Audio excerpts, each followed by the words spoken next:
Game 6 from Houston. LA jumped the Rockets early, took the first three. Once again, no Kevin Durant for Houston. But the talented bunch that won LA, trying to win on their home floor, wasn't going to be their night. Rui Hachimura gets the dunk, and LeBron finds him with a bullet. LA up 5 after the opening quarter. James, step back, clean look at three. And the 41-year-old pushing the lead to a dozen. Luka cheering on from the bench. They play long enough, maybe they could get him back. It's James spinning with the left. The lead grows to 14. LA up 15. And Smart gets the block of Amen Thompson. Reeves with a pickup. James, step back. Bottoms from three. He had 14 in the second quarter. The Rockets had 13 as a team. It's 49-31 heading into the break. We have seen some offensive clunkers in these first rounds of the playoffs. Atlanta on Thursday, Houston tonight. And there's James. What a block from Jabari Smith Jr. It's always LeBron with the chase down, but here it's Jabari that gets the great block there. But LeBron can afford to smile because his team's still up by 20. Make it 22 as Reeves attacks the cup. Rockets couldn't provide any pushback in this one. Here, Tari Eason with the miss, and Reeves hits the deck.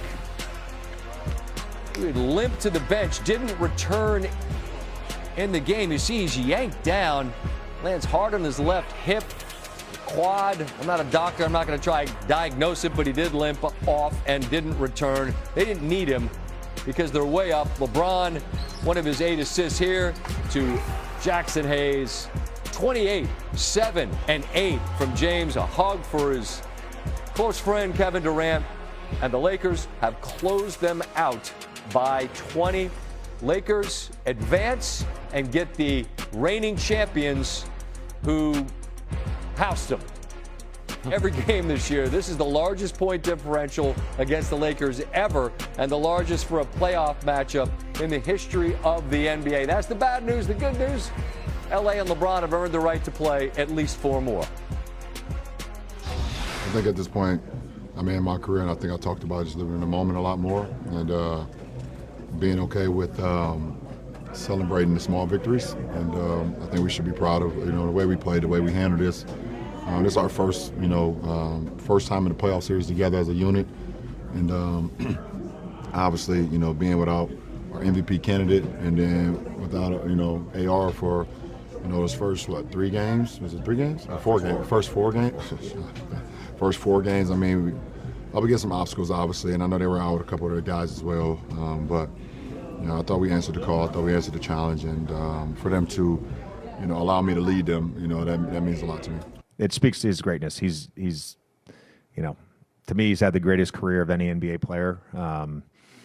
You can argue all you want, and I really don't care to postulate on who's the greatest of all time, but he's one of, if not the greatest of all time. And for him to do it again and answer the bell again, it's really baffling in some ways. Brian Windhorst joins me now. And Wendy, when the Lakers couldn't close this one out at home the other day, all of a sudden the conversation shifts to, man, if they blow this LeBron legacy, I think we're good there, but not an issue. He closes it out as the leading scorer in 4 of their 6 victories. What ought the conversation about this series and moving forward about the Lakers be? Well, he just came out with such great energy tonight. Look, this whole evening in the NBA, as fascinating and dramatic as it was, it featured a lot of flawed teams, okay? There was a lot of flawed teams playing basketball tonight. And the Lakers, frankly, and the Rockets are 2 of them. But LeBron came out and he had tremendous energy and focus, and it absolutely set the tone for the rest of his team. Marcus Smart also gets credit for that. I don't know if you're aware of this, Scott. LeBron has the best record in closeout games in the history of the NBA, not only in volume, but in overall percentage. And he's actually closed out more on the road than he has at home. And so while it took a hit this week because he lost a couple of closeout game opportunities, he does know how to do this. And especially against an opponent that I think was, flawed. I think he set the tone. And getting to the second round this year, I don't know what's going to happen next week, but obviously they're going to be severe underdogs. But getting to the second round this year, considering everything, is a victory. And I know that we live in ring culture, and you're not supposed to say that anybody had a successful season unless they got a ring, et cetera, et cetera. Go tell the Minnesota Timberwolves they haven't had a hell of a successful playoff run. Go tell the Lakers they haven't had one. They have, and they finished it off tonight.